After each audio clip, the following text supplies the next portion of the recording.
Good morning all of you. My self Pankaj Kumar Shukla, your chemistry lecturer. हम आपको पढ़ा रहे थे ऊष्म रासायनिक अभिक्रियाएं, थर्मोकेमिकल रिएक्शन।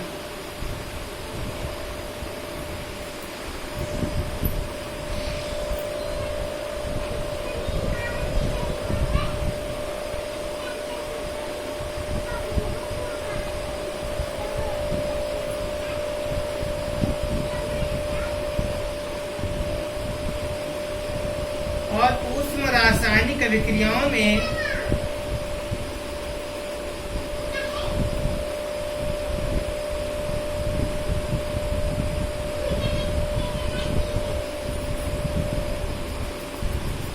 हमने आपको हीट ऑफ रिएक्शन अभिक्रिया की ऊष्मा, हीट ऑफ फॉर्मेशन संवहन ऊष्मा और हीट ऑफ कंबशन दहन ऊष्मा के बारे में बता दिया था। आज हम पढ़ेंगे चौथी रिएक्शन, उदासीनीकरण ऊष्मा।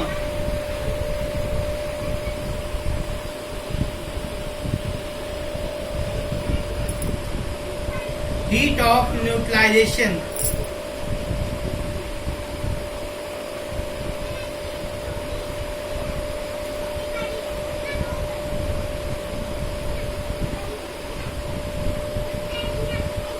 उदासीनीकरण ऊष्मा, हीट ऑफ न्यूट्रलाइजेशन।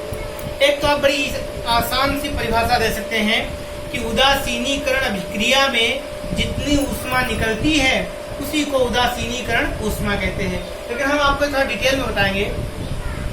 उदासीनीकरण ऊष्मा, 1 ग्राम तुल्यांक अम्ल। देखिए जो अम्ल होता है, अम्ल का जो मात्रक होता है वो ग्राम तुल्यांक होता है, ग्राम इक्विवेलेंट। तो 1 ग्राम तुल्यांक अम्ल की अभिक्रिया 1 ग्राम तुल्यांक क्षार से कराने पर जो ऊष्मा उत्सर्जित होती है, यानी जो ऊष्मा निकलती है, उसी को उदासीनीकरण ऊष्मा कहते हैं। और एक बात आप हमेशा ध्यान रखिएगा कि अगर आपने प्रबल अम्ल की अभिक्रिया प्रबल क्षार से करा दी।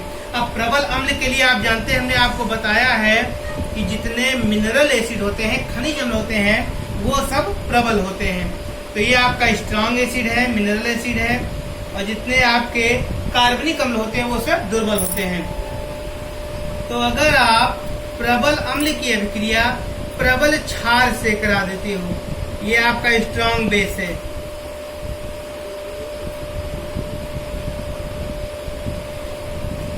इसकी अभिक्रिया में इससे करा दी, क्या बन जाएगा आप जानते हो, इसका पॉजिटिव, इसका निगेटिव, इसका निगेटिव, इसका पॉजिटिव, तो बन जाएगा NaCl और H2O। ये आप पहले जानते हैं कि अम्ल की अभिक्रिया क्षार से कराओ तो लवण और जल बनता है। यही अभिक्रिया कहलाती है उदासीनीकरण अभिक्रिया। तो हम आपको उदासीनीकरण ऊष्मा पढ़ा रहे थे।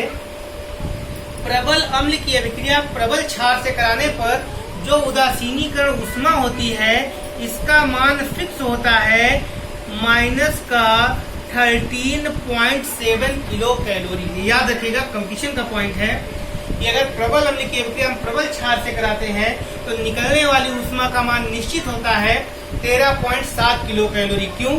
क्योंकि प्रबल अम्ल और प्रबल क्षार ये प्रबल विद्युत अपघट्य होते हैं और पूर्ण रूप से आयनित हो जाते हैं। लेकिन अगर आपने कहीं दुर्बल अम्ल या दुर्बल क्षार ले लिया तो फिर उदासीनीकरण ऊष्मा का मान 13.7 किलो कैलोरी से कुछ कम आता है। क्यों कम आता है? क्योंकि इनका आयनन पूर्ण रूप से नहीं होता है और ऊष्मा का कुछ भाग इसको आयनित करने में खर्च हो जाता है। एक बार फिर से आप इसको बता रहे हैं।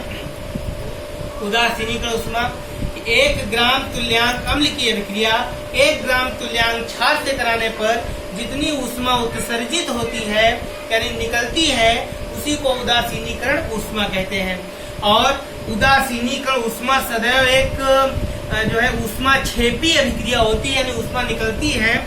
और जब भी कभी प्रबल अम्ल की अभिक्रिया प्रबल क्षार से कराते हैं तो उदासीनीकरण ऊष्मा का मान निश्चित -13.7 किलो कैलोरी होता है।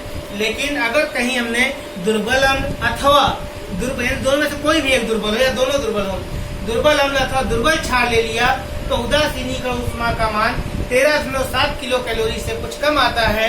क्यों? क्योंकि दुर्बल अम्ल अथवा दुर्बल क्षार का आयनन पूर्ण रूप से नहीं हो पाता है तो ऊष्मा का कुछ भाग उसको आयनित करने में खर्च हो जाता है। ओके।